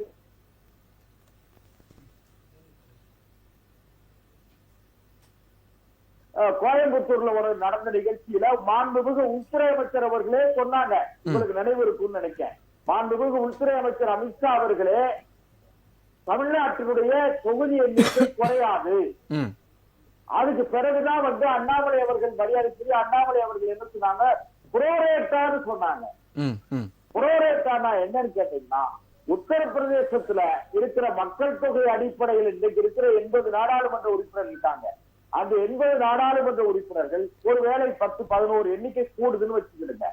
தமிழ்நாட்டுக்கு 39 நாடாளுமன்ற உறுப்பினர்களாக இருக்கிற தமிழ்நாட்டிற்கு ஒரு 11 எண்ணிக்கை கூடுவதற்கு வாய்ப்பு இருக்க தவிர குறையாது. அதை உள்துறை அமைச்சர் அவர்களே மிக தெளிவாக சொன்ன பிறகு இவர்கள் தேவையற்ற ஒரு சர்ச்சை, அதாவது என்ன தெரியுமா, கிராமப்புறத்துல சும்மா ஒழுங்கி போறவனை பார்த்து வம்பு சண்டைக்கு இழுத்து, அதாவது இருக்கிற பிரச்சனை எல்லாம் திசை திருப்பதற்காக என்னன்னு கேளுங்களேன். இப்போ சமூக ஊடகங்களில் மிகப்பெரிய தாக்கத்தை ஏற்படுத்தி இருப்பது யார் அந்த சார், யார் அந்த தம்பி, யார் அந்த ரத்தீஷ், யார் அந்த ஆகாஷ் பாஸ்கர், யார் அந்த விக்ரம் ஜூஜு. இது 38 கோடி ரூபாய் மதிப்புள்ள வாட்சி கட்டக்கூடிய தகுதி உள்ள விக்ரம் ஜூஜு அவருக்கும் ஆளுங்கட்சியை சார்ந்த பிரமுகர்களுக்கும் என்ன தொடர்பு? இது மக்கள் கேட்டாங்க. இதெல்லாம் இவங்க மடைமாற்றம் செய்வதற்கு, இதெல்லாம் திசை திருப்பதற்காக இப்ப வேற வழியே கிடையாது. அதனால என்ன சொல்றாங்க, மறுசீரமைப்பு மாநில உரிமை பெயரும் போகையா மாநில ஒன்றியால் வெங்காயமால் எல்லா வெங்காயத்தையும் உடிச்சு கொடுத்தது நீங்க தானே. கச்சத்தீவை தாரை வார்த்தது நீங்க. கல்வி மாநில பட்டியலில் இருந்து மத்திய பட்டியலுக்கு போனது உங்க காலத்துல. எதையா நீங்க விட்டீங்க? எல்லாம் காவிரி நீர் உரிமை பிரச்சனையை விட்டு கொடுத்தது நீங்க. முல்லை பெரியார் பிரச்சனை உரிமை பிரச்சனையை விட்டு கொடுத்தது நீங்க. நீட்டை கொண்டு வந்தது நீங்க. அதே போல அந்நிய நேரடி முதலீட்டை கொண்டு வந்தது திமுக. எல்லா தவறுகளையும் செய்தது திமுக. இன்றைக்கு திமுக திசை தெரியாத வழியில் பயணம் செய்து கொண்டிருக்கிற காரணத்தால் திக்குமுக்காடி போயிருக்கிறது. பாரதிய ஜனதாவை பார்த்து திமுகவுக்கு பயம் பிடித்திருக்கிற காரணத்தால் அந்த பயத்துல இவங்க புலம்பிக்கிட்டு இருக்காங்க. அந்த புலம்பலுக்கு அவசியமும் அவசரமும் இல்லாத மறுசீரமைப்பு என்கிற தொகுதி குறைஞ்சிரும் எங்களுக்கு குறைஞ்ச மாதிரி எங்களுக்கு குறையும். அதான் குறையாது. தொகுதி அதாவது ஒரு செய்தியோட முடிச்சிடறேன். தொகுதி குறையுமானால் நானே முன்னின்று போராடுவேன் என்று இபிஎஸ் அவர்கள் சொல்லியிருக்கிறார்கள். அதே போலவே பாரதிய ஜனதா கட்சியும் தொகுதி குறையாமல் பார்த்துக் கொள்ள எல்லா நடவடிக்கைகளையும் எடுக்கும். நன்றி நன்றி நன்றி. அடுத்து அரங்கத்தில் இருக்கக்கூடிய தமிழ்நாடு காங்கிரஸ் கமிட்டியுடைய செய்தி தொடர்பாளர் திரு விஜய் கிருஷ்ணா, உங்களுடைய முதல் கருத்து. அதாவது ரெண்டு பாசிபிலிட்டிஸ். ஃபர்ஸ்ட் சரிங்களா, அதாவது ஆர்டிகல் 82 ஆஃப் இந்தியன் கான்ஸ்டியூஷன் படி நீங்க எல்லா சென்சஸுக்கு அப்புறம் டீலிமிட்டேஷன் பண்ணணும். அதுக்கு முன்னாடி ஆர்டிகல் 81ஓட ரூல் படி எப்படின்னு பார்த்தீங்கன்னா, நீங்க இந்தியாவில் வந்து 550 மேக்சிமமாக 550 லோக்சபா சீட்ஸ் சரிங்களா. அது எப்படின்னா 530 சீட்டு ஸ்டேட்ஸுக்கும் 20 சீட்ஸ் வந்து 20 சீட்ஸ் வந்து யூனியன் டெரிட்டரிஸ் 20 தாண்ட முடியாதுன்னு. இது என்னன்னா ஆல்ரெடி நம்ம 543ல் இருக்கோம். இப்போ என்னன்னா ரெண்டு பாசிபிலிட்டிஸ் இருக்கு சரிங்களா. ஒன்று, அதாவது இந்த 543 ரீடைன் பண்ணால் ஜனத்தொகையின் அடிப்படையில் பண்ணால் தமிழ்நாட்டுக்கு 8 சீட்டு கம்மியாகும் சரிங்களா. 39லேருந்து 31 ஆகும். இந்த 848 இருக்கு பார்த்தீங்களா, இந்த 848 கணக்கில் நீங்கள் சீட்டு இன்க்ரீஸ் பண்ண போகும்போது 10 சீட் அதிகரிக்கும். 39லேருந்து 49 ஆகும். ஆனால் என்னன்னா இந்த ஃபஸ்ட்டு சொன்னோம் பார்த்தீங்களா, அந்த சிச்சுவேஷனில் தமிழ்நாட்டுக்கு 8 சீட்டு கம்மியாகும். அதே நேரத்தில் உத்தரப்பிரதேசத்துக்கு 10 சீட்டுக்கு மேலே அதிகரிக்கும். இந்த ரெண்டாவது கண்டிஷனில் என்னன்னா தமிழ்நாட்டுக்கு 10 சீட்டு அதிகரிக்குமா, இந்த 10 சீட்டு அதிகரிக்கிற டைமில் உத்தரப்பிரதேசத்துக்கு 63 சீட் அதிகரிக்கும். அதாவது மொத்த தென் மாநிலங்களுக்கே நீங்க கணக்கு போட்டு பார்த்தோம்னா 21 சீட்டு தான் அதிகரிக்கும். இந்த இப்போ 21ல அதாவது ரொம்ப கம்மியா தான் அதிகரிக்கும் சரிங்களா. தென் மாநிலங்களை பார்க்கும்போது நம்ம தானே முதலிடத்துல இருக்கோம் எம்பி சீட்ஸ். புரியல. தென் மாநிலங்களை இல்ல நான் சொல்றது ஒட்டுமொத்த தென் மாநிலங்கள்ல இப்ப 129 எம்பி சீட்ஸ் இருக்கவங்களா என்ன ஆகும்னா 160+ வரும். இந்த 848ல போகும்போது கீழே ஒரு 35லேருந்து 40 தொகுதின்னு ஒரு ஆவரேஜாக வச்சுவாங்க. ஆனால் என்ன ஆகும்னா இந்த ரெண்டே மாநிலங்கள் பீகார் மற்றும் உத்தரப்பிரதேஷ் போன்ற மாநிலங்களுக்கு, இந்த ரெண்டு மாநிலத்துக்கு சேர்த்து மட்டும் 63, உத்தரப்பிரதேஷுக்கு பீகாருக்கு 39, இந்த ரெண்டு மாநிலத்துக்கு மட்டும் 102 சீட் அதிகரிக்கும். இப்போ என்ன ஆகும், இதனால என்ன ஆகும்னா இந்தியா வந்து ஒரு பாராளுமன்ற ஜனநாயகம். யாருக்கும் நான் எதுவும் அது சுருக்கமாக சொல்லணும் அப்படின்னா தென் மாநில தயவு நமக்கு தேவை. அதான் பார்லிமெண்ட் கான்செப்டா, அவ்வளவுதான். இது இந்த சிம்பிள் கான்செப்ட். அதாவது பார்லிமெண்டரி டெமோக்ரஸின்றது கிட்டத்தட்ட எல்லாமே டோட்டலா அதாவது பாராளுமன்ற ஜனநாயகமே வெறும் கேலி கூத்தாயிடும். ஏன்னா இன்னைக்கே ஒன்றும் பெருசா கேட்கறது இல்லை சரிங்களா. இன்னைக்கே நம்ம உரிமைகளுக்கு ரொம்ப போராட வேண்டியதா இருக்கு. நம்ம வர வேண்டிய நிதிகளுக்கு ரொம்ப போராட வேண்டியதா இருக்கு. இன்னும் நம்மளுக்கு இப்ப இருக்கிற அந்த அரௌண்ட் 24% ரெப்ரசன்டேட்டிவ் சவுத் இந்தியால இருந்து இருக்காங்க. ரொம்ப சிம்பிளா தமிழிசை நேத்து சொல்லியிருக்காங்க. என்ன சொல்லியிருக்காங்க அப்படின்னா, மத்திய அரசோடு இருக்கிற மோதல் போக்க கைவிடுங்க, ஆட்டோமேட்டிக்கா நிதி வந்துருமே. இல்ல இல்ல இது இது இது என்ன மாதிரி ஒரு பேச்சுன்னு எனக்கு உண்மையாலே புரியல. ஏன்னா மத்திய அரசு கூட மோதுறதுன்றது எதனால நீங்க யோசிக்கணும். மத்திய அரசு கிட்ட நீங்க யாரும் மோதல, எங்க உரிமையை கேட்கிறோம். அவங்க இது வந்து எப்படின்னா, அதாவது வந்து இது ஃபர்ஸ்ட் அம்பேத்கரை நம்ம புரிஞ்சுக்கணும். இல்ல இதுக்கு காரணம் வந்து அந்த மோதல் போக்கு காரணமே வந்து திமுக அதன் கூட்டணி கட்சி. இல்ல அதுதான் நான் சொல்றேன். இது எஜுகேஷன்ல வந்து 2000 சொச்சம் கோடி நிப்பாட்டி வச்சிருக்காங்க. நீங்க பிஎம் ஸ்ரீ திட்டத்துல சேரேன்னு சொல்லி நீங்க சொன்னீங்க சரிங்களா. அதுக்கப்புறம் சேர மாட்டேன்னு சொல்றீங்க. நீங்க சேருங்க, உங்களுக்கு கொடுக்குறோம் அப்படின்னு. Okay okay. ஃபர்ஸ்ட் ரெண்டு क्वेश्चन நான் கேக்குறேன். ஃபர்ஸ்ட் பிஎம் ஸ்ரீல சேர்றேன்னு யார் சொன்னா? நம்மளுடைய சொல்லல. இல்ல சொல்லல. அத வந்து ரிவ்யூ பண்றோம்னு சொல்லி இல்ல அத வந்து அதிகாரப்பூர்வமாக நாடாளுமன்றத்துல சார் சிஎம் அவர்கள் தர்மேந்திர பிரதான் அவர்கள் அவருடைய தன்னுடைய வலைதள பதிவிலே போட்டிருக்கிறாரு அவங்க லெட்டர்ல சைன் பண்ணி கொடுத்தது. அவர் போட்டதுக்கு அப்புறம் சீஃப் செக்ரட்டரி அனுப்பின லெட்டரே ட்விட்டர்ல ரிலீஸ் பண்ணாங்க. சீஃப் செக்ரட்டரி அவர்கள் அனுப்பின லெட்டரே ட்விட்டர்ல ரிலீஸ் பண்ணாங்க.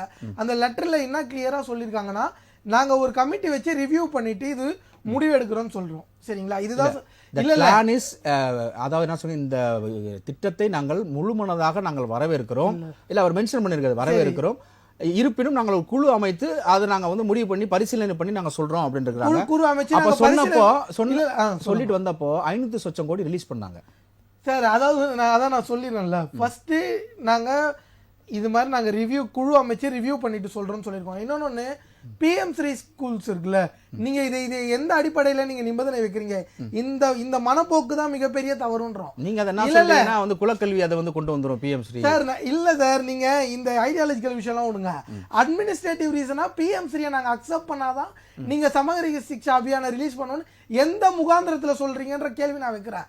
PM ஸ்ரீ ஸ்கூல்ன்றது நீங்க ஒரு மாடல் எடுத்து வந்திருக்கீங்க. சரிங்களா? PM ஸ்ரீ ஸ்கூலுக்கு ஃபண்டிங் எப்படி வருது? PM ஸ்ரீ ஸ்கூலுக்கு மொத்தம் 27,000 கோடி, 27,000 பிளஸ் 27,000 ஒரு 300-400 கோடி, அதுல 18,000 கோடி உங்களோட ஃபண்டிங். மிச்ச ஃபண்டிங் எங்க இருந்து வருது? இன்னொன்னு சமகர சிக்ஷா அபியான்ன்றது என்னது? இந்த SSA இருக்குல்ல, சமகர சிக்ஷா அபியான்ன்றது என்னது? சமகர சிக்ஷா அபியான் வந்து இதுக்கு முன்னாடில இருந்து, அதாவது இவங்க எடுத்துட்டு வரதுக்கு முன்னாடில இருந்து இந்த ராஷ்டிரிய மத்தியமிக், அதுக்கப்புறம் சர்வ சிக்ஷா அபியான் நிறைய ஒரு 4 ஸ்கீம் கிட்ட இருந்தது. இந்த அதுலயும் ஒரு ஸ்கீம் குறிப்பிட்டு இந்த RTE ரைட் டு எஜுகேஷன், இந்த கல்வி உரிமை சட்டத்துல படிக்கிற மாணவர்களுக்கு பயன்படக்கூடிய வகையில் இருந்து நீங்க இதுலதான் நான் சொன்னேன் ஏத்து பண்றதை நீங்க எந்த முகாந்திரத்துல சொல்றீங்க? அதுக்கான அதிகாரம் எங்க இருக்கு? இதுதான் நான் சொன்னேன். நான் ஃபர்ஸ்டே சொல்ல வந்தது அதுதான். இது 2 பர்செப்ஷன். நீங்க வந்து அம்பேத்கர் என்ன சொல்றாருன்னா, state and union is co equal. இது ரெண்டும் ஒன்னு தாழ்ந்தது, ஒன்னு கீழே, ஒன்னு உயர்ந்தது, தாழ்ந்தது இல்ல, ரெண்டும் ஈக்குவல். இதை நீங்க கான்ஸ்டிடியூஷன் அசெம்பிளி டிபேட்ஸை நீங்க ஃபுல்லா படிச்சு பாத்தீங்கன்னா பல இடங்கள்ல சொல்லியிருக்காங்க. ரொம்ப தெளிவா சொல்லியிருக்காங்க. ஆனா இவங்க என்ன நினைக்கிறாங்கன்னா, மத்தியம் நாங்க ஒன்றியம் நாங்க சொல்றதுதான் நீங்க கேட்கணும், நீங்க எங்களுக்கு கீழே, நீங்க இருக்கு எங்களுக்கு தாழ்ந்தவங்கன்ற மனப்போக்கு இருக்கு. இதுதான் விஜய் இந்த வேர்டை அக்செப்ட் பண்ணிக்கிறாரா? நீங்க கூட்டணி, அதாவது மத்தியில ஆட்சி அமைக்கும் போது ஒன்றியம் என்று சொல்லாத திமுக அரசு அப்பையும் தெரியும் இது டெரிட்டரி யூனியன் தானே, நமக்கு தெரியும்ல. ஆனா இப்போ மட்டும் இந்த யூனியன்ற வேர்டை வந்து அக்செப்ட் பண்ணிக்கிறீங்களா? இல்ல, அவங்க பல சூழ்நிலைகள்ல பல இடங்கள்ல அவங்க ஒன்றிய அமைச்சகம் சொல்லியிருக்காங்களே. இப்போ ஒன்றியம் சொல்றதுல என்ன தவறு இருக்குன்ற அங்கதான் முதல் மோதல் பிஜேபி மனப்பான்மையா இருக்கு. இது பிஜேபியோட மனப்பான்மை. நீங்க என்னன்னா, இது கான்ஸ்டிடியூஷன் ரொம்ப கிளியரா சொல்லுது, India shall be union of states. நீங்க இல்லாத ஒரு விஷயத்தை சொல்றப்பதானே பிரச்சனை வரும். காங்கிரஸ் இதே மாதிரி விமர்சனம் பண்ணிருந்தா காங்கிரஸ் ஏற்றுக்கொண்டிருக்கும் ஒரு கேள்வியா இருக்கு பிஜேபி கிட்ட. புரியல என்னது? இல்ல, இதே இது வந்து காங்கிரஸ் ஆட்சி அமைக்கும் போது ஒன்றிய காங்கிரஸ் அரசு இல்ல காங்கிரஸ், அதாவது வந்து நீங்க இந்திய வரலாறுல எந்த காலகட்டத்திலையும் எங்குமே விமர்சனங்களை ஜனநாயகமும் விமர்சனமும் பிரிக்க முடியாதவை. விமர்சனங்கள் இருக்கு. அந்த விமர்சனங்கள் எந்த மாதிரியான விமர்சனங்கள், அந்த விமர்சனங்களை இருபுறம் இருக்கவங்களும் எப்படி எதிர்கொள்றாங்க. இன்னும் சொல்ல போனா ஒரு விமர்சனம் ஆரோக்கியமா இருக்கிற வரைக்கும் அது நாட்டுக்கு நன்மை தான் பயக்கும். ஹெல்தி கிரிட்டிசிசம் இஸ் யாருமே இங்க எதிர்ப்பு சொல்லவே இல்லை. நீங்க அதுவும் குறிப்பா பாத்தீங்கன்னா UPN 2ல காங்கிரஸ் மேல வைக்காத விமர்சனமே இல்லை, அதை ஹெல்த்தியா எடுத்திருக்கோம். ஓகே, அப்போ உங்களுடைய பார்வை என்ன நான் எடுத்துக்கிறேன் அப்படின்னா வந்து, யூபியாக இருக்கட்டும் மத்திய பிரதேஷாக இருக்கட்டும், இந்த இரண்டுக்கும் வந்து கான்ஸ்டிடியூஷன் அடிப்படையில் வந்து அதிக அளவு இன்க்ரீஸ் சீட்டு வரும், கிட்டத்தட்ட 100க்கு மேல வரும். ஆனா தென் மாநிலங்களுக்கு வந்து ஒரு 30, அதாவது வந்து இந்த ஜனத்தொகை குறைவா வரும்ன்றது உங்களுடைய கருத்தா இருக்கு? இல்ல, இது என்னோட கருத்து இல்ல, இது பல உலக அறிஞர்கள் ரிசர்ச் நீங்க சொல்ற ஸ்டாட்டிஸ்டிக்ஸ். இது இண்டிவிஜுவலா நான் போட்ட ஸ்டாட்டிஸ்டிக்ஸ் இல்ல, இது குளோபல் ஸ்காலர்ஸ். அதுவும் இந்தியால நம்ம பல இதுல இருந்த கிறிஸ்டோபர் ஜாஃபர்லெட் போன்ற பல குளோபல் ஸ்காலர்ஸ்லாம் இன்வால்வ் ஆயிருக்காங்க. அதுல வந்து ஸ்டாட்டிஸ்டிக்ஸ். ஓகே, நம்ம தொடர்ந்து பேசலாம். அடுத்து அரங்கத்தில் இருக்கக்கூடிய மூத்த பத்திரிகையாளர் திரு VS ராமன் அவர்கள். சார், இந்த தலைப்பு வந்து கிட்டத்தட்ட நமக்கு ஒரு 10க்கும் மேற்பட்ட முறை நம்ம எடுத்திருக்கிறோம் அந்த டீலிமிட்டேஷன்ஸ்ல வந்து. இப்போ என்ன கேள்வி அப்படின்னா வந்து, மக்கள் தொகை கணக்கெடுப்பை 2026 நடத்துவேன்னு சொல்லிட்டு இப்போ 2027க்கு தள்ளி போட்டதுக்குண்டான காரணம் என்ன அப்படின்ற ஒரு கேள்வியை முதல்வர் வந்து காட்டமாக முன்வைக்கிறார். உங்களுடைய பதில்? தமிழ்நாடு அரசு 2021 நடந்த சட்டமன்ற தேர்தலில் திமுக கொடுத்த தேர்தல் வாக்குறுதி எல்லாமே மக்களை ஏமாற்றி அதன் மூலம் வெற்றி பெற்று மக்களை திரும்ப ஏமாற்றுவதற்கான செப்படி வித்தைகள் தான் அந்த தேர்தல் அறிக்கை எல்லாமே கொடுத்தாங்க. ஆனால் பாஜக அப்படி இல்லை, சொல்வதை தான் செய்யும். காரணம் என்றால் ஆர்டிகல் 370 முடிச்சாங்களா இல்லையா, செய்து முடிச்சாங்களா இல்லையா, அயோத்தியா கோயில் கட்டி முடிச்சாங்களா இல்லையா, இந்தியாவில் அது மாதிரி ஒரே நாடு ஒரே தேர்தல், அது மாதிரி எல்லா விஷயங்களும் பாஜக கண்டிப்பாக செய்து முடிக்கும். அந்த அடிப்படையில் வந்து சில அதாவது ஒரு திட்டத்தை நீங்கள் கேட்குறீங்க, கொஸ்டின் கேட்குறீங்க, ஆனால் அதை செயல்படுத்தல காட்டும்போது எவ்வளோ பிரச்சனைகள் இருக்கும்போது, உதாரணத்துக்கு ஜாதி வாரியாக கணக்கெடுப்பு, மக்கள் தொகை கணக்கெடுப்பெல்லாம் 2011 அதை எடுத்து எவ்வளோ பிரச்சனைகள் ஆச்சு. அது பிறகு அன்னைக்கு காங்கிரஸ் கட்சி 2011 எடுக்கும்போது, அப்படி எடுக்கின்ற போது வந்து ஜெயராம் ரமேஷை சமீபத்தில் சொல்லும்போது அதுக்கான பதில்கள் எல்லா தொலைக்காட்சியிலுமே பாஜக தலைவர்களும் கூட இருக்கிறாங்க. அந்த அடுப்பில் பார்க்கும்போது இன்னைக்கு இந்த பிரச்சனை என்னென்னா, அவர் கேட்குற முதலமைச்சர் கேட்குறாங்க, உள்துறை அமைச்சருக்கு பேச்செல்லாம் தண்ணியிலே எழுதி வைங்கன்னு சொல்கிறாங்க. ஒரு தண்ணியில் எழுதி வைங்க, மத்திய அரசு நம்மளை ஏமாற்றி விடும், அது மக்கள் தொகை எடுத்து வஞ்சகமாக தமிழ்நாட்டு மக்களை வஞ்சிக்கின்றது என்ன சொல்றாங்க. இந்தியாவில் எந்த மாநிலத்திலுமே இப்படி கிடையாது. தமிழ்நாட்டில் திமுகவும் தமிழ்நாட்டுக்கு இந்த காங்கிரஸ் கட்சியும் சேர்ந்து டெல்லியில் தொடர்ந்து மோதல் போக்கை கடைபிடித்து தமிழ்நாட்டின் வளர்ச்சியை கெடுக்கக்கூடிய ஒரு நிலைப்பாடு தான் இங்கே உள்ள திமுக கூட்டணி கட்சி செயல்படுறாங்க. நீங்க மாநில அரசு நசுக்கத்தான் பாக்குறீங்க, தூக்கி விட பார்க்கல. ஒரு விஷயங்களுங்க, வராத வெள்ளத்துக்கு 15,000 கோடி கொடுக்குறீங்க. பீகார்ல வராத பேரிடருக்கு 15,000 கோடி நிதிஷ்குமாருக்கு இதே எங்களுக்கு நிதி கொடுங்க, நாங்க பேரிடர்ல வந்து நிதி பண்ணப்பட்டிருக்கு. நீங்க நிதி உங்க மாவட்டமும் ஒண்ணுதான். நிதி கொடுக்க வேண்டும்னால் ஒவ்வொரு மாநில இந்தியாவில் வந்து தமிழ்நாட்டை வந்து மாற்றாந்த வீட்டு பிள்ளையாக இந்திய அரசு பார்க்கவில்லை, மத்திய அரசு பார்க்கல. எல்லாருக்கும் ஒரே மாதிரி இருந்தது. இது சொல்லிக்கலாம், 1000 சொல்லிக்கலாம். நீங்க வந்து அப்படி பார்த்தா தமிழ்நாட்டில் கடந்த 4 ஆண்டு காலமாக தமிழ்நாட்டில் திமுக ஆட்சி வந்த பிறகு தமிழக மக்கள் தேனாரிலும் பாலாரிலும் மிதந்து எல்லோருக்கும் எல்லாம் என்ற நிலைப்பாடு இந்த அரசு செயல்படுகின்றதா இல்லையே. ஒரு குடும்பத்துக்கான ஆட்சியானே தமிழ்நாட்டில் நடக்குது, வேற எதுவும் நடக்கலையே. இப்போ கரூர் முரளி அவர்கள் சொல்றாங்க, என்ன சொன்னா, இது வந்து தமிழ்நாட்டுடைய வளர்ச்சிக்காக தான் நாங்கள் எங்கள் ஆட்சி கஷ்டப்படுது என்ன சொல்றாங்க. ஜம்மு காஷ்மீரில் பிரதமர் போகின்ற போது அங்கே உமர் அவர் சொல்லியிருக்காரு, சிஎம் சொல்லியிருக்காரு, நீங்கள் எங்களை எத்தோ மாநிலத்தை தனித்தனியாக பிரிச்சுட்டீங்க, இப்போ ப்ரொமோட் பண்ணிட்டீங்க என்று சொல்கிறாங்க. ஆந்திரா மாநிலம் தெலுங்கானம் தனியாக பிரிஞ்சது, ஆந்திரா தனியாக பிரிஞ்சது. அந்த மாநிலத்தில் ஏதாவது மக்கள் சொல்கிறாங்களா? அங்கே வெற்றி பெற்ற முதலமைச்சர் சொல்கிறாங்களா? அங்கே ஆட்சி அமைச்சர் முதலமைச்சர் சொல்லலை. 36,000 கோடி கொடுத்துருக்கீங்களா? அதாவது ஒரு விஷயங்களுக்கு, அதாவது உங்களுக்கு அரண்டவன் கண்ணுக்கு இரண்டதெல்லாம் பேசதான் தெரியும். வந்து நீங்கள் எப்பவுமே எந்த கௌரவ அணியிலிருந்து பார்க்காதீங்க, கொஞ்சம் பாண்டவர்கள் அணியில் உட்காந்து பாருங்க, எல்லாரும் உங்களுக்கு நல்ல உலக தெரியும். உங்களுக்கு நீங்க எப்ப பார்த்தாலும் கௌரவர்கள் அணியிலேயே உட்கார்ந்துருக்கும் போது எப்படி என்ன செய்யலாம், தன்னுடைய குடும்பத்தை எப்படி வளப்படுத்தலாம், தன் குடும்பத்தில் உள்ள அமைச்சர்களை எப்படி குடும்பத்தை டெவலப் பண்ணலாம், தமிழ்நாட்டு மக்கள் எப்படி போனா என்ற கௌரவ அணியான ஒரு நிலைப்பாடு ஆட்சி அமைத்தல். ஆனால் உங்களுக்கு பார்வைகள் எல்லாமே அப்படிதான் இது ஆகும். இது பார்வை கோளாறு அல்ல, மனக்கோளாறு மட்டுமல்ல, இந்த தமிழ்நாட்டு மக்களை எப்படி ஏமாற்ற வேண்டும் முழுக்க இன்று எல்முருகன் என்ன சொல்றாரு, இந்த திமுக வந்து முழுக்க பூச்சாண்டி வேலை கேட்டது, மக்கள்கிட்ட ஏதாவது ஒன்று சொல்லி பூச்சாண்டி வேலை கேட்டதுன்னு சொல்றாங்க.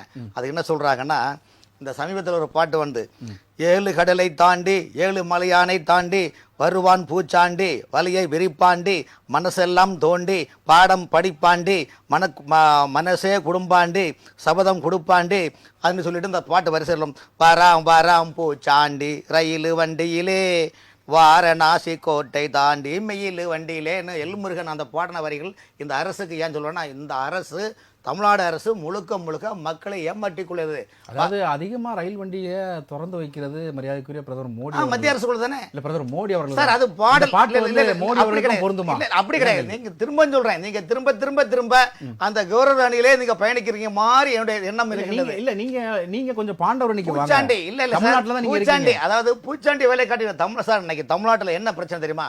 தமிழ்நாட்டுல இந்த அரசு சொல்லலாத காரணம் வேணா, மக்கள் சொல்லலா தூரங்கள் அரசு நிதி தர மாட்டீங்களா? மத்திய அரசுக்கு நிதி எது சார்? மத்திய அரசுக்கு தனியா நிதி இல்ல மக்களுடைய வரி பணம் வரத பிரிச்சு கொடுக்கறதால மத்திய அரசு உங்களுக்கு பிரதமர் இது குறித்து ராமேஸ்வரம் சொல்லிருக்காரு, சிலவங்க என்ன எவ்வளவு கொடுத்தாலும் பத்த மாட்டாங்கது, அவர்கள் அழுது புலம்பிக் கொண்டுதான் இருப்பின்றார்கள் என்று சொல்றாங்க.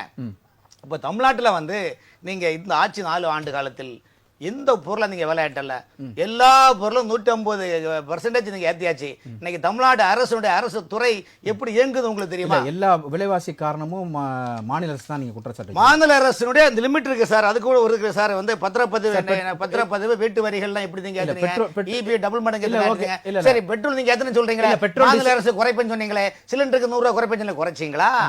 அப்ப நீங்க யாரை ஏமாத்துறீங்க சார்? சார் சார், இந்த அரசினுடைய பெட்ரோல் டீசல் இவ்வளவு ஏத்தி வச்சிருக்கீங்க சார், கேஸ் விலை ஏன் சார் இவ்வளவு ஏத்தி வச்சிருக்கீங்க? சரி, இப்ப கரூர் சுங்கவரி கட்டணம் மத்திய அரசினுடைய கட்டுப்பாட்டுல தான் இருக்கு.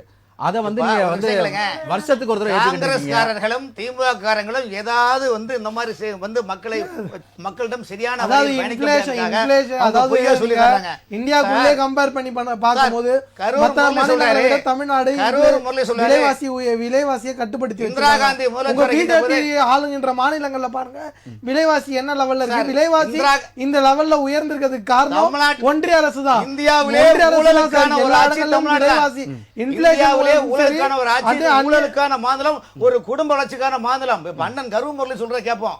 அவர் என்ன சொல்றாரு, குடும்ப கட்டுப்பாடு சிஸ்டம் இந்திரா காந்தி மாதிரி கொண்டு வந்தாங்கன்னு சொல்றாங்க. அன்னைக்கு குடும்ப கட்டுப்பாடு திட்டம் வந்து என்ன, மக்கள் தொகை பெருக்கம், அப்போ அதுக்கு ஜனத்தொகை கட்டுப்படுத்தணும். அப்ப 20 திட்டம் கொண்டு வந்தாங்க. அன்னைக்கு இதை எதிர்க்க என்ன பாட்டு பாடுற தெரியுமா, 60 கோடி வயது நிரம்பிட 20 திட்டம் வந்ததம்மா என்ன சொன்னாங்க. அன்னைக்கு ஏன் கலைஞர் திமுக ஆட்சியில வந்து அந்த மத்திய அரசு இணங்கி ஏன் போனாங்கன்னா, தன் மடியில நிறைய கணங்கள் இருக்குது. ஆகவே என்னென்னோ தீவுகளை தாரை பார்த்து கொடுத்தாரோ அதே போல அந்த நிலைப்பாடுகள். ஆகவே காங்கிரஸ் கட்சிக்காரங்க இன்னைக்கு காங்கிரஸ் கட்சிக்காரர்களும் திமுகவும் தமிழ்நாட்டில் வந்து மக்களை ஏமாத்துறாங்க. அரசுடைய நிலைமை நீங்க பாருங்க. அரசு தமிழ்நாட்டினுடைய அரசு இயந்திரங்கள் எப்படி சொல்லணும், ஏன்னா நீங்க கொஞ்சம் டைம் கொடுங்க. நீங்க ஏன்னா நீங்க ஏற்கனவே பேசும்போது ஆரம்பத்திலே கௌரவர்கள் அணியில நீங்க பயணிக்கிறனால எங்கள்ட்ட நாங்க பாண்டவர்கள் இருந்து உங்களை பார்க்கிறோம். சோ எங்களுக்கு உங்களுக்கு சந்தேகம் வரக்கூடாது இல்லையா சார்? நான் கௌரவம் உள்ள பாண்டவன் இல்ல சார், நான் வாலி சார். நீங்க பாண்டவரா, நீங்க எப்படி சகுனி போனாரு சார்? இப்படி சொல்லுங்க.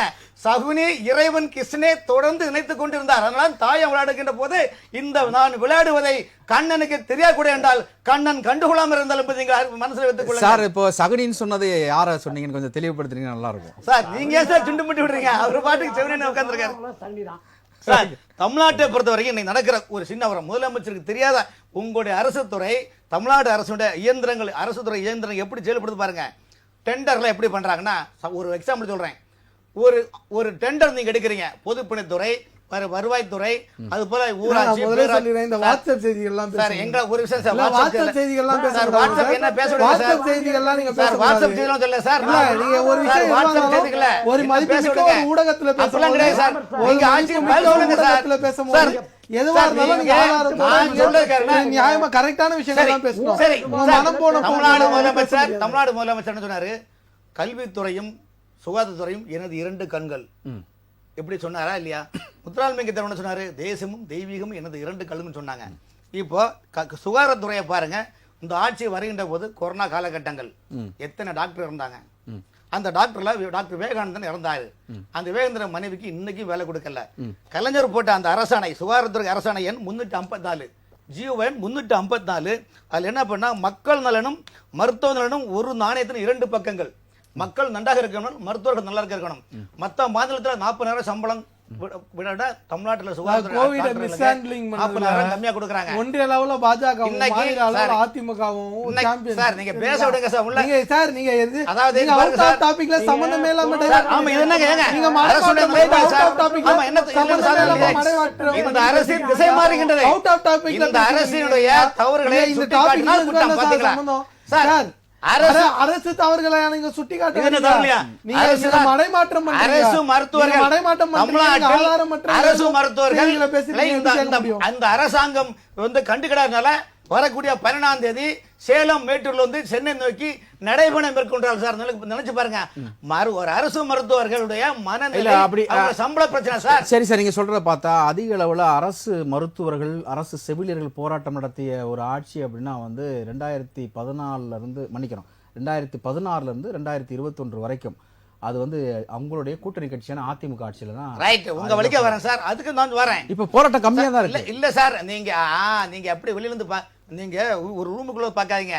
தமிழ்நாட்டுடைய அரசு மருத்துவர்கள் அசோசியேஷன் சார்பில் பல முறை கலைஞர் சமாதியிலேயே அண்ணா சபையில மனுக்களை கொடுத்துட்டு வராங்க. பல முறை சட்டமன்றத்திலும் பல முறை ஹெல்த் செக்ரட்டரியிடம் பேசின பிறகு அரசு மருத்துவருடைய கோரிக்கைகளை இன்று வரையும் செவிசாக்கல சார். சார், கட்டமைப்புல நர்ஸ் கிடையாது.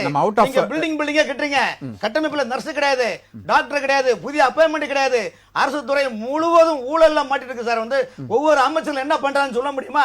ஒவ்வொரு அமைச்சரும் தங்களுடைய துறைகளை பந்தி போல் சுட்டி கொண்டு போறாங்க தவிர்த்து ஆன்லைன் டெண்டர் சார். அதாவது ஒரு டெண்டர், இதுக்கு டீலிமிட்டேஷனுக்கு என்ன சம்பந்தம் இருக்கு சார்? இப்ப சொல்லுங்க இப்படி கேட்டுதான் சார். இல்ல, சுகாதாரத்துறைக்கும் கேளுங்க சார். இது போன்றுதான் மடைமாற்றம் பண்றீங்க இல்ல, அப்படின்றதுதான் இல்ல, ஒரு இல்ல, குற்றச்சாட்டு. இவ்வளவு நேரம் அதுதான் சார், இல்ல பண்ணிட்டு சார். இருக்காரு. Out of- தமிழகத்தில் இதெல்லாம் out of பேசிட்டு இருக்காரு அவரு. இல்ல அது இந்த சார், இரு- விஷயத்தோட தான் பேசுறேன். டாபிக்கு உங்களுக்கு- ரிலவெண்டா நீங்க அதான் சார், பேசவே உங்களுக்கு இல்ல இதை சார். சொன்னா பிடிக்கும் சார். டாபிக்கு ரிலவெண்டாவே நீங்க பேசல சார். கிடையாது சார், டாபிக் சார், தமிழ் ரிலவெண்டா என்ன சார் பேசுனீங்க? சார், எதுக்கு நான் சொல்ல வரேன், என்ன பேச விடுங்க சார். நீங்களே பேசுங்க அப்படின்னு அர்த்தம் சார் சொல்லுங்க. ரொம்ப நேரம் உங்களை சார், எல்லாரும் பேச என்னது? விட்டுருங்க. ஆனா நீங்க தமிழ்நாட்டுடைய மடைமாற்றம் பண்ணிட்டு இருக்கீங்க. அரசு துறைகளில் நேரத்தை வீணடிக்காதீங்க. எல்லா துறையிலும் நேரத்தை சிறந்து காணப்படுகின்றன. வீணடிக்காதீங்க. மக்கள் மட்டுமல்ல, அரசு துறை ஊழியர்களும் சொல்லலா துறையில் அனுமதித்துக் கொண்டிருக்கிறார்கள். இத்தகைய பிரச்சனையை மடைமாற்றம் செய்வதற்காக தொகுதி கையில் எடுக்கிறாங்க கொண்டு வந்து Okay. இந்த மாதிரி நாடகம் நடக்கிறார்கள். அதனால்தான் எடப்பாடி பழனிசாமி அவர்கள் சொல்றார், இந்த ஆட்சி நாடக கட்சி, நாடக ஆட்சி, மக்களை ஏமாற்றுகின்றது, நம்பாதீர்கள் என்று எதிர்க்கட்சி தலைவர் சொல்லுகின்றார். அதனாலதான் அதே மாதிரிதான் மத்திய இணையமைச்சர் எல்முருகன் சொல்லுகின்றார், இது பூச்சாண்டி அரசாகும், பூச்சாண்டி காட்டுகின்றது. இங்கு முழுக்க முழுக்க ஊழலிலும் குழப்பத்திலும் திசை இருக்கின்ற காரணத்தினால் திசை திருப்பதான் நாடகம் நடிக்கிறார்கள். வீடு வரை வந்தாச்சு, மழையா பெஞ்சது, வீட்டுக்குள்ள வந்துரும் இதேதான் நீங்க சொல்லுங்க. ஏய், பிஜேபி தமிழ்நாட்டை விடாத, வந்துருவாங்க. இன்னைக்கு ஒவ்வொரு நாளும் தூக்கத்தை கலைக்கின்றீர்கள். அண்ணன் கருமுறையர் அண்ணாமலை யார்? இன்னைக்கு வரைக்கும் நீங்க அண்ணாமலை கண்டு ஏன் பயப்படுறீங்க? பயப்படல, சிரிப்பு தான் சார். அண்ணாமலை பார்த்து சரி, பயப்படுறது ஒண்ணுமே இல்ல. ரைட், அண்ணாமலை அவர்களை பார்த்தா சிரிப்பு தான் வருது. யார் அந்த சார்? ஆடி பார்த்தா சிரிப்பு தான் வருது. ஐயா, யார் அந்த சார்? ஒண்ணும் இல்ல. அண்ணா யூனிவர்சிட்டி யார் அந்த சார்? அண்ணாமலை வெளியிட்டாரா இல்லையா?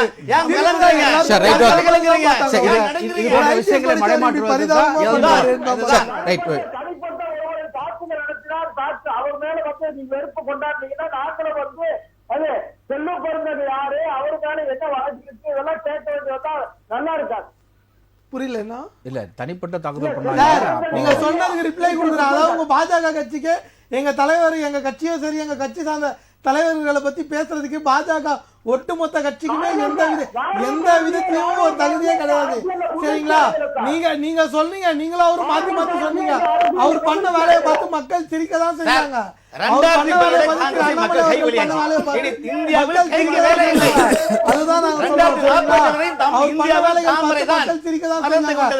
தனிநபர் தாக்குதல்ல தமிழக அரசியல்ல அதிகமா தனிநபர் தாக்குதல்ல இறங்குறது யாருன்னா திரு அண்ணாமலை அவர்கள் தான்.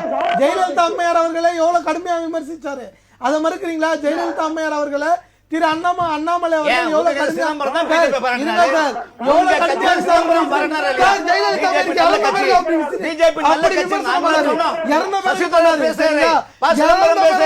அவ்வளவு மோசமா பண்ணாரு. சார், இந்திரா காந்தி அம்மாவே கலைஞர் அளவுக்கு பேசுறது யாருமே கிடையாது, திமுக காரன் அளவுக்கு பேசுறது யாருமே கிடையாது. Okay sir, okay. இந்த விஷயங்களுக்கு எல்லாம் நம்ம முற்றுப்புள்ளி வச்சு நம்முடைய சுற்றினுடைய இரண்டாவது சுற்றும் நிறைவான கருத்தும் திரு விஜயகிருஷ்ணன் உங்களிடமிருந்து ஆரம்பிக்கிறேன். ஸோ இது வந்து தமிழகத்தில் நடக்கக்கூடிய அரசாங்கத்தின் மீது இருக்கக்கூடிய அதிருப்தியை மறைப்பதற்காகத்தான் திமுகவும் அதன் கூட்டணி கட்சிகளும் இந்த டீலிமிட்டேஷன் கையில் எடுத்து பேசுறாங்க அப்படின்ற ஒரு விஷயத்தை முன்வைக்கிறாங்க. இதற்கு உங்களுடைய கருத்து? இல்ல, அப்போ சிபிஐஎம் எம்ஏ பாபி அவர்கள் சரிங்களா, அவரு ஸ்டேட்மெண்ட் கொடுத்திருக்காரு. அப்ப அவரு எதை மறைக்கிறதுக்கு ஸ்டேட்மெண்ட் கொடுக்குறாரு? அப்போ மற்ற மாநில முதல்வர்கள்லாம் இருக்காங்களே, அதுவும் மற்ற மாநிலத்தில் இருக்க எல்லா முதல்வர்களும் கொடுக்குறாங்களே, அப்ப எதுக்கு? அதாவது இது இவங்க வந்து ஒரு கூட்டாட்சி தத்துவத்திற்கான போராட்டத்தை இந்த மாதிரி எதனா சொல்லி பார்க்கலான்னு பாக்குறாங்க. அது எதுவுமே கிடையாது சார். ரொம்ப சிம்பிளா இந்தியாவில் எல்லா மாநிலமும் கூட்டாட்சி தத்துவம் தான் இருக்குது. நீங்க சும்மா சொல்லாதீங்க சார். எங்க பிஜேபி வந்ததுக்கு அப்புறம் ஏன் சார் பிளானிங் கமிஷன் எத்தனை நிதி வந்தீங்களே சார்?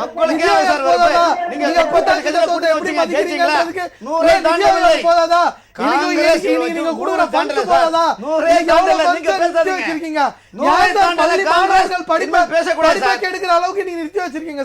பள்ளி மாணவர்கள், அப்பாவி மாணவர்கள் பாதிக்கப்படுற மாதிரி பண்ணிருக்கீங்க சார். அதாவது 2003 இவங்க அமெண்ட்மெண்ட் எடுத்துட்டு வந்தாங்க. 2001 அப்புறம் 2026 அப்புறம் வரப்போற டீலிமிட்டேஷன்ல, அதாவது சென்சஸ்ல டீலிமிட்டேஷன் வரும்ட்டு.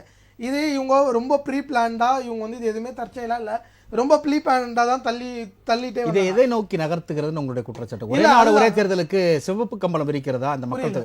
ஒரே நாடு ஒரே தேர்தல், கண்டிப்பா அதேதான். ஒரே நாடு ஒரே தேர்தலா இருக்கட்டும் சரி, இவங்க இந்த ப்ரூட்டல் மெஜாரிட்டி, இந்த வட மாநிலங்களை வச்சுட்டு பார்லிமெண்ட், இந்த பாராளுமன்ற ஜனநாயகத்தை கொலாப்ஸ் பண்ணி ஒரு ப்ரூட்டல் மெஜாரிட்டி பவர் எப்படின்னா எடுத்துட்டு வரணும். அதாவது இந்த மெஜாரிட்டிக்கு வந்து ஒரு 278 வைங்களேன், 280 அப்படின்னா நம்ம இந்த நார்த் இந்தியாவிலே வச்சு நம்ம அதை கவர் பண்ணிக்கலாம்ன்ற ஒரு தந்திரத்தை எடுத்துட்டு வரோம். ஆமா, அதுதான். இப்போ என்ன ஆகும்னா ஒரு 19% தான் தென் மாநிலங்களோட ரெப்ரசன்டேஷனாவே இருக்கும். அப்போ மிச்சம் 81% எங்க இருக்கும்? நார்த் இந்தியால தான் இருக்கும். இப்போ என்னன்னா இந்த ஒரே ஒரு விஷயத்தை மட்டும் நான் ஆட் பண்ணிக்கிறேன். அதாவது இந்த சென்சஸ் அது இல்லன்றார், மறுக்கிறாரு. இல்ல இருங்க சார், இல்ல நான் சொல்றேன், நான் அதுக்கான விளக்கத்தை நான் சொல்றேன். அதாவது டிஜிட்டல் சென்சஸ், சரிங்களா? சொல்லுங்க சார் முரளி சார். முதல்ல பிரதமராக மோடி அவர்கள் வந்தபோது இந்தி பேசுகிற மாநிலங்களில் 184 இடத்துல ஜெயிச்சாங்க. அவங்க நோக்கமே என்னன்னு கேட்டீங்கன்னா, இந்த தொகுதி மறுசீரமைப்பின் மூலமாக இந்தி பேசுகிற மாநிலத்தை வச்சே பிரதமர் அதாவது அவங்க இதுதான் இந்த இந்தி பேசுகிற மாநிலங்கள் வட இந்தியாவுல மெஜாரிட்டி இவங்க தென் மாநிலங்கள் நம்மள கண்டுக்க மாட்டேங்கிறாங்க. தென் மாநிலங்கள்ல நம்ம இது எதுவுமே வேலைக்கு ஆக மாட்டேங்குது. அதனால தென் மாநிலங்களோட குரல் வெளியே நம்ம மொத்தமா இந்த பாராளுமன்ற ஜனநாயகத்துல ரெப்ரசன்டேஷன் தான் சார். ரெப்ரசன்டேஷன் தான் உங்களை ஒரு பாராளுமன்ற ஜனநாயகத்தை உயிரோட வச்சிருக்கக்கூடிய விஷயம். இந்த ஒரே ஒரு சின்ன விஷயத்தை மட்டும் நான் இல்ல, எனக்கு இன்னும் ஒரு கிளாரிஃபிகேஷன் பண்ணுங்க. இப்போ நீங்க வந்து அறிவார்ந்த பெருமக்கள் கொடுக்கக்கூடிய டேட்டா பேஸ்ல நீங்க முன் வச்சிருக்கீங்க. அவங்க வந்து நீங்க சொல்றதுல நெகட்டிவ் சைடு தான் நீங்க சொல்றீங்க, பாசிட்டிவ் சைடுன்னு ஒன்று இருக்கு. அந்த பாசிட்டிவ் சைடுன்றது பார்த்தா பாப்புலேஷன் இன்க்ரீஸ் பண்ணா அதற்கு வந்து அந்த சீட்ஸ் வந்து இன்க்ரீஸ் ஆகும் அப்படின்ற ஒரு வேர்டு யூஸ் பண்ணியிருக்காங்க.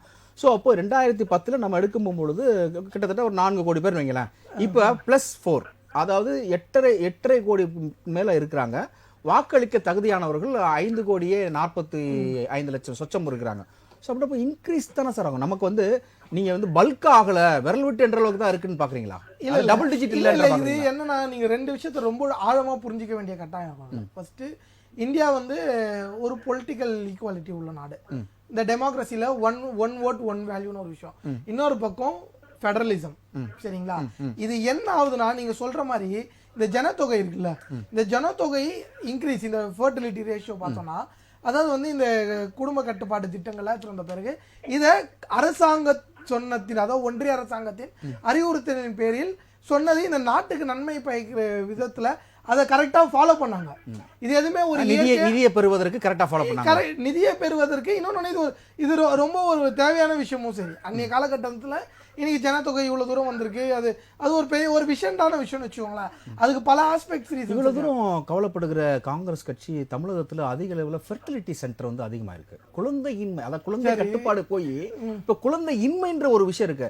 அதை எந்த கட்சிகளும் நீங்க பேச மாட்டீங்க. இல்ல இப்போ இது அந்த டாபிக் உள்ள இல்ல, அது இல்ல குழந்தை இல்ல குழந்தை பிறப்பு தான் ரொம்ப முக்கியம். இல்ல மகாராஷ்டிராவுல குழந்தை பிறப்பு அதிகமா இருக்கு, அங்க ஜனத்தொகை பெருக்கம் இருக்குனால குழந்தை பிறப்பு தானே. இந்த குழந்தை பிறப்பு அதிகமா இருக்குன்னு கவலை கொள்ளுகிற காங்கிரஸ் கட்சி தமிழகத்துல வந்து ஐயோ கம்மியா இருக்கு, சீட்டு கம்மியா இருக்குன்னு சொல்றீங்களே. இல்ல இந்த நீங்க ஒரு விஷயம் சொன்னீங்களே, நான் அது ஒரு இது சொல்லிடுறேன். நிறைய இன்டர்நேஷனல் மேகசின்ஸ்ல நீ குளோபல் லெவலாவே பல, அது ஒரு சின்ன கிளிம்ஸ் மட்டும் நான் சொல்லிடுறேன். லைஃப் ஸ்டைல் ஹாபிட்ஸ்னால இது தமிழ்நாடுல பல இடங்கள்லயுமே இந்த ஒரு சில விஷயங்கள் இருக்கலாம், சரிங்களா? நான் ஆல் ஓவர் இந்தியா தான் சொல்றேன், ஒன்லி ஃபார் தமிழ். அதுதான் நான் சொல்றேன். நீங்க சொல்றீங்க பாத்தீங்களா, இந்த விஷயம் இருக்கு பாத்தீங்களா, இது லைஃப் ஸ்டைல் ஹாபிட்ஸ்னால இந்த ஃபெர்டிலிட்டி ரிலேட்டட் விஷயம்லாம் வந்து குளோபலாவே இருக்கு, சரிங்களா? அது எந்த மாநிலத்துக்கும் ஒரு தனிப்பட்ட ஒரு உட்பட்ட விஷயம்லாம் கிடையாது. உலக அளவுலேயே அது கொஞ்சம் முன்னாடி இருந்த, அது உலக அளவுலேயே இன்னைக்கு இந்த சென்டர்ஸ்லாம் இருக்காங்க. என்னன்னா, இந்த குடும்ப கட்டுப்பாடுன்றது வேற. அது ஒரு அரசாங்கம் சொல்லி மக்கள் வந்து விருப்பத்தில் செய்யறது. அதாவது ஓகே, இது திட்டங்கள், இது வந்து ஒரு கவர்மெண்டோட திட்டம். கவர்மெண்ட் வந்து ஒரு இன்னும் ஒரு 40 வருஷம் 50 வருஷம் கழிச்சு இந்த நாட்டோட நிலைமை இப்படி இருக்கும், அதுக்கு நம்ம நாடு செழிப்பா இருக்கணும்னா நம்ம குடிமக்களாகிய நாம் இதை ஃபாலோ பண்ணோன்ட்டு அதாவது வந்து அது ஃபாலோ பண்ணல. தமிழ்நாடு வந்து நல்லா ஃபாலோ பண்ணிருக்காங்க. இப்போ அதுவே வந்து ரிட்டர்ன் வந்து அதுதான் இப்போ அதை ஒழுங்கா ஃபாலோ பண்ணிருக்காங்க. ஃபாலோ பண்ணிருக்கவங்களுக்கு, நல்லா ஃபாலோ பண்ணவங்கள நீங்க தண்டனை கொடுக்குற மாதிரி இருக்கு இந்த விஷயம், சரிங்களா? இது வந்து அதாவது சீட்டை குறைக்காம நீங்களே வந்து முன் வந்து சீட் இன்னும் டபுளா இன்க்ரீஸ் பண்ணணும். இன்னொன்னு வந்து இது என்ன ஆகும்னா, இன்னும் ஃபியூச்சரிஸ்டிக் விஷயம்ல போகும்போது இது இன்னும் ஒரு தப்பான எக்ஸாம்பிள் தான் செட் பண்ணும். எதாவதுனா இந்த பகுத்தறிவு, கல்வி, இந்த விஷயங்களின்படி நடந்துக்கிறவங்களுக்கு எல்லாம் தண்டனை வரும். அப்ப தப்பான விஷயம் சரியாகவும் சரியான விஷயம் தப்பாவும் வரும். இது யாருமே இல்லைன்னு மறுக்கவே முடியாது. தப்பான விஷயம் சரியாகவும் சரியான விஷயம் தவறாகவும் ஒரு பிரதிபலிப்பை ஏற்படுத்தும். அந்த வழியில சமுதாயம் போகணுமா அப்படின்ற ஒரு மிகப்பெரிய கேள்வி இருக்குல்ல. அப்ப நியூட்டன்ஸ் தேர்ட்ல முன்னாடி வைக்கிறீங்க, எவ்ரி ஆக்ஷன் கிவ்ஸ் ஆப்போசிட். அது சரி, நியூட்டன் ஸ்டட்லாடுறது பெரிய கான்செப்ட் சரிங்களா. அது வந்து ஒரு அது வந்து யூனிவர்சல் கான்செப்ட் சரிங்களா. அது எல்லாத்துக்குமே பொருந்தும், அரசியல் எல்லாத்துக்குமே அது பொருந்தும். ஒரு சின்ன விஷயத்த மட்டும் நான் ஆட் பண்ணிக்கணும்னு விரும்புறேன். 2020 ஜீன் ட்ரீஸ் அவங்க வந்து ஒரு மிகப்பெரிய ஸ்காலர் அவரு சரிங்களா. அதாவது இந்த சென்சஸ் டிலேனால 2020க்கு 21க்கு அப்புறம் எடுக்க வேண்டிய சென்சஸ் டிலே அதான் 10ல இருந்து 12 கோடி மக்கள் வந்து இந்த ஃபுட் ஆக்சஸ் கிடைக்காம ஸ்ட்ரகிள் பண்ணாங்கன்னு கண்டினியூஸா சொல்லிட்டு இருந்தாங்க. ஆனா நீங்க அதெல்லாம் கண்டுக்காம கரெக்டா நீங்க தள்ளி கரெக்டா 2027 எடுத்துட்டு வந்து வைக்கிறதுக்கு என்ன காரணம்? இதுக்கு முன்னாடி பட்ஜெட்லயும் சரி இவங்க இந்த சென்சஸ்க்கான இதுக்கு அலாட் பண்ண அமௌண்ட் எல்லாம் எவ்வளோன்னு பார்த்தோம்னா 1000 கோடி 500 கோடி இதுதான் இவங்க பண்ணாங்க. இது எல்லாமே இவங்க உள்நோக்கத்தோடு இங்க இருக்க இந்த பாராளுமன்ற ஜனநாயகத்தையும் கூட்டாட்சி தத்துவத்தையும் சிதைப்பதற்கான முயற்சி தான் இது எல்லாமே. ஓகே, நன்றி. திரு ராமன், உங்களுடைய நிறைவான கருத்து ஒரு சில வரிகள். அதாவது இந்த ஆட்சியை பொறுத்தவரையிலும் அவர்கள் இனிமேல் மக்களை சந்தித்து ஓட்டு கேட்க முடியாது என்ற மனநிலையில் நிலைப்பட்டிருக்கின்றது. 8 தடவை மோடி வந்து ஒரு சீட்டு கூட கிடைக்கலையே தமிழகத்துக்கு. சரி, ரோட் ஷோவை நீங்க எதிர்த்த கிண்டல் எடுத்த திமுகவினர் இன்று கிலோமீட்டர் கணக்குல இல்ல, அன்னைக்கு ரோட் ஷோக்கு வந்து ஃபாதர் ஆஃப் ரோட் ஷோ வந்து அறிஞர் அண்ணா தானே. அது ஓகே சார், அப்பவே ரோட் ஷோ வந்துருச்சு. நாடாளுமன்ற தேர்தல்ல ரோட் ஷோ எத்தனை பாட்டி வந்தாலும் நீங்கள் வெற்றி பெற முடியாதுன்னு சொன்ன திமுக இன்று வெற்றி பெற வேண்டும், மக்களை கவர் பண்ண வேண்டும். நீங்க எதுக்கு ரோட் ஷோ நடத்துறீங்க? இப்ப 2 நாள் கழிச்சு அடுத்து எங்க நடத்த போறீங்க தெரியுமா?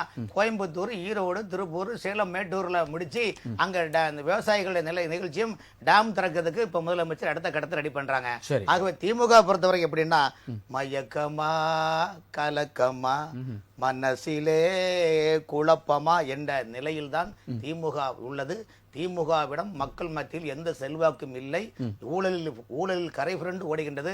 இந்த ஆட்சியால் மக்களுக்கு ஜல்லி பைசாக்கு பிரயோஜனம் கிடையாது. இந்த ஆட்சியால் வாழ்வது ஒரு குடும்ப ஆட்சி. ஊழல் நடந்திருக்கு வாழ்வது அந்த ஊழல் நடந்திருக்கு அப்படின்னு வந்து சிபிஐ டாஸ்மாக் உள்ள போய் உச்சநீதிமன்றத்துல கொட்டு வாங்கிட்டு வந்திருக்கு. முகாந்திரம் இல்லாம போகாதீங்க சார். அதாவது அதுக்குள்ள நிறைய நீங்க ஊழல் கரப்புரண்டு ஓடுறீங்க. உச்சநீதிமன்றம் சிபிஐ தலையில கொட்டு வச்சிருக்கீங்க. உச்சநீதிமன்றம் சொன்ன வார்த்தைகள் என்னன்னா ED is breaching all your limits. உங்களோட எல்லா வரம்புகளையும் நீங்க மீறுறீங்க.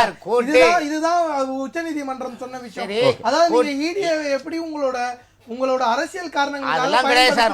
அதெல்லாம் கிடையாது. சும்மா நீங்க சொல்லுங்க சார். சார் அந்த கேஸ்ல என்ன சார் முகாந்திரம்? என்ன முகாந்திரம்? தனிநபர் அப்ப செந்தில் பாலாஜி உத்தமர் காந்தியா, சத்யமன் சாவுத்திரியா, வைமே வெல்லுமா, மகாத்மா காந்தியா பக்கத்துட்டுக்காரரா? சொல்லுங்க நீங்க சொல்லுங்க. இல்ல செக்கல் தச்சம்மல் வாவு சிதம்பரம் பிள்ளையா? வாவு சிதம்பரம் பிள்ளை குடும்பத்தை நீங்க கண்டுக்கல. வாவு சிதம்பரம் பிள்ளை பேரனுக்கு நீங்க அரசு வழக்கறிஞர் கொடுக்கலாம்னு விடுந்து அவங்களுக்கே பட்டணமா போட்டீங்க. அப்ப தியாகிகள் பிள்ளையே நீங்க நடுத்தல விடுற ஆளு நீங்க மக்களை வச்சு பாப்பீங்களா? மக்களை விட்டு பாப்பீங்களா? ஊழல்வாதிகள் தமிழ்நாடு இந்தியாவிலே ஊழலுக்கு என்ற ஆட்சி இந்த ஆட்சி அகற்றப்பட வேண்டும் என்டிஏ கூட்டணி இலக்கு. சரி, நன்றி. திரு தூத்துக்குடி செல்வம், உங்களுடைய நிறைவான கருத்து ஒரு சில வரிகள். அதாவது கடந்த காலங்களில் ராஜீவ் காந்தி தமிழ்நாட்டில் 19 முறை வந்த நேரங்களிலும் தோற்றிருக்கிறார். அதனால நீங்க அதை பேசாதீங்க. ஒண்ணு. இரண்டாவது, இந்தி பேசுற மாநிலங்களில் எல்லாம் பிஜேபி வெற்றி பெற்று சொன்னா வட மாநிலங்களில் பாரதிய ஜனதா கட்சி மட்டும்தான் செல்வாக்கோடு இருக்கிறது. காங்கிரஸ் அங்கே காணாமல் போயிருந்தது என்பதை தப்பி காங்கிரஸ் கட்சியை சார்ந்த விஜயகிருஷ்ணா ஒத்துக்கொண்டிருக்கிறார் நான் பொருள் கொள்றேன். ஒண்ணு. இரண்டாவது, இப்ப என்ன விஷயம்னு கேட்டீங்கன்னா ED என்போர்ஸ்மெண்ட் டைரக்டரேட் இதெல்லாம் வந்து ஒன்று போட்டு என்போர்ஸ்மெண்ட் டைரக்டரேட்டையும் அரசியல் இணைக்க வேண்டியதில்லை. ED நீங்க கூட சொன்னீங்க சுப்ரீம் கோர்ட் வந்து ஏன் வந்து உச்ச நீதிமன்றமே உங்களுக்கு மேல வந்து ED மேல வந்து ஒரு குட்டி இருக்கேன்னு சொன்னீங்க. நான் என்ன சொல்றேன்னு கேட்டீங்கன்னா உச்ச நீதிமன்றம் அரசு நிறுவனம் டாஸ்மாக் நிறுவனத்தின் மீது ஆதாரபூர்வமாக நீங்கள் போகணும்னு தான் சொல்லியிருக்காங்களே தவிர தனிநபர்களை பற்றி பேசல. ஓகே, நிறைவான கருத்து. நிகழ்ச்சியோட நிறைவான கருத்து. இல்ல, நான் 2 நிமிஷம் நிகழ்ச்சி. ஓகே சார், ஓகே, நீங்க மறுபடியும் சொல்லிட்டீங்க. நிகழ்ச்சியோட நிறைவான கருத்து. திமுக நாட்களை எண்ணிக்கொண்டிருக்கிறது. திமுகவுடைய ஆட்சி அதிகாரம் போகக்கூடிய நாள் ரொம்ப பக்கத்துல வந்துருச்சு. அதனால திமுக வேறு செய்திகளே இல்லைங்கிறதுனால இப்ப என்ன செய்யறாங்க? இந்த டீலிமிட்டேஷன் மறுசீரமைப்புங்கிற செய்தியும் பேச்சும் அவசியம் இல்லை. அவர்களுக்கு வேற வேலை இல்லைங்கிறதுனால இப்ப பொய்யும் புரட்டுமா திமுக சொல்லிக் கொண்டிருக்கிறார்கள். திமுகவுடைய ஓகே சார், நன்றி சார், நன்றி. திரு கரூர் முரளி, உங்களுடைய கருத்தும் நிகழ்ச்சியுடைய நிறைவான கருத்தும். சார், இப்ப தொகுதி மறுசீரமைப்பு 543 தொகுதி என்ற அடிப்படையில் செய்வார்களானால் 130 தொகுதியிலிருந்து 103 தொகுதியாக தென் இந்தியா பாதிக்கப்படும். அப்பொழுது நமக்கு என்ன பிரதிநிதித்துவம் கிடைக்கும் என்று சொன்னால் இதோ வாருங்கள், நமக்கு பிரதிநிதித்துவம் 24.74 இப்ப இருக்கு. அதே போல 848 தொகுதி என்று சொன்னால் நம்மளுடைய தொகுதி சீரமைப்பு என்று சொன்னாலும் பிரதிநிதித்துவம் குறையும். ஆனா ராமரும் அண்ணன் செல்வம் அவர்களும் பேசுறாங்க, திமுக ஊழல்னு பேசுறாங்க. ஒரே ஒரு கருத்து சொல்றேன், ஒரே ஒரு கருத்தை மட்டும் உங்களுக்கு சொல்றேன். மத்திய பிரதேசத்தில் 100 நாள் வேலை திட்டத்தில் வேளாண்மை துறை அமைச்சருடைய மகன் பார்த்தீர்களானால் 50 கோடி ரூபாய் ஊழல் செய்து கைது செய்யப்பட்டிருக்கிறார். 90 கோடி ஊழல் இன்னைக்கு தமிழகத்திலே 90 கோடி ஊழல் ஆன்லைன்ல ஊழல் சார். வெள்ளிக்கிழமை இரவு கிருஷ்ணகிரி நகராட்சி ஆன்லைன்ல டெண்டர் அப்டேட் பண்ணி திங்கட்கிழமை எடுக்கறாங்க. சரி, ஓகே ஊழல் ஓகே சொன்னா உங்களுக்கு பிடிக்கல. லிஸ்ட் இருக்கு சார். வந்து சரி, ஓகே. தமிழ்நாடு அரசு எவ்வளவு ஊழல் பண்றாங்க, எந்த மாதிரி ஊழல் பண்றாங்க பட்டியல் பிஎம் கேர்ஸ்னு ஒன்னு இருந்தது. பிஎம் கேர்ஸ்னு ஒன்னு இருந்தது. என்ன ஆச்சு? பிஎம் கேர்ஸ் என்ன ஆச்சு? வந்திருக்கீங்களா? ஓகே. இந்த நாட்டை நுழைய முடியாது, தமிழ்நாட்டில் நுழைவதற்கு அனுமதிக்க முடியாது. நன்றி. ஒரே ஒரு கருத்தை நான் சொல்லுகிறேன், இந்த கருத்தை மட்டும் உள்வாங்கிக் கொள்ளுங்கள். தமிழரை சொல்லி இருப்பதாக தோழர்கள் பேசினார்கள். ஏன் கொஞ்சம் பணிந்து குடிந்து போக கூடாதா என்று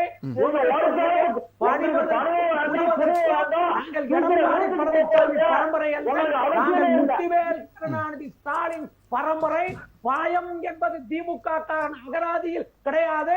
பயம்தான் அவன் திமுக காரனாகவே இருக்க முடியாது என்பவர்கள் நாங்கள் என்பதை நிகழ்ச்சி நிறைவு செய்கிறேன். நிகழ்ச்சியில் வந்து கருத்துக்களை பதிவு செய்த நால்வருக்கும் ராசிக்கு நன்றிகளையும் வாழ்த்துக்களையும் வணக்கங்களையும் தெரிவித்துக் கொள்கிறது. நேர்களே, இத்துடன் நம்முடைய விவாத நேரம் நிகழ்ச்சி நிறைவேறுகிறது. மீண்டும் மற்றொரு விவாத நேரம் நிகழ்ச்சியில் சந்திக்கலாம். அதுவரை உங்களிடம் விடைபெறுகிறோம். நன்றி, வணக்கம் நண்பர்களே, மக்களே.